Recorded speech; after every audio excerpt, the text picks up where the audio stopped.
নমস্কার। কবিতা অন্যমা, কবিগুরু রবীন্দ্রনাথ ঠাকুর।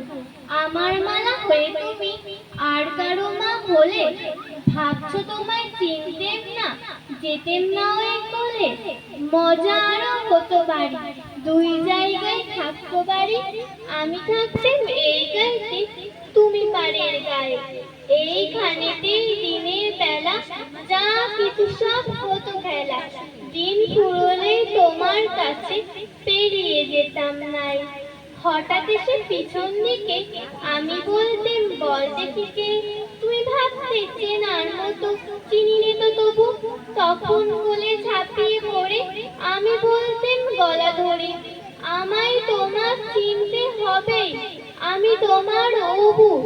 ওই পাড়েতেই যখন তুমি আনতে যেতে জল, এই পাড়েতে তখন ঘটে বল দেখি কে বল। কাগজ গড়া নৌকোটিকে ভাসিয়ে দিলেম তোমার দিকে। যদি গিয়ে পৌঁছচ্ছ সে, বুঝতে কি সে কার। সাঁতার আমি শিখিনি যে, নইলে আমি যেতেম নিচে। আমার পাড়ে থেকে আমি যেতেম তোমার পার। মায়ের পাড়ে অপুর পাড়ে থাকতো তফাৎ কেউ তো কারি। ধরতে গিয়ে পেত না কো, রইল না একসাথে। দিনের বেলা ঘুরে ঘুরে দেখা দেখি দূরে দূরে, সন্ধ্যা বেলায় মিলে যেত অবুতে আর মাতে।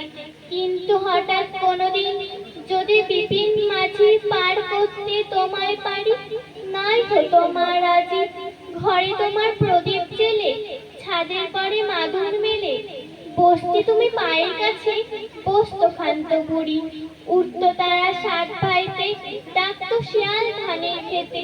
উড়োজাহাজের মতো পাদুর কোথায় যেত উড়ে। তখন কি আর দেরি দেখে, ভয় হতো না থেকে থেকে। পার হয়ে মা আসতে হতোই, অবু যেথায় আছে।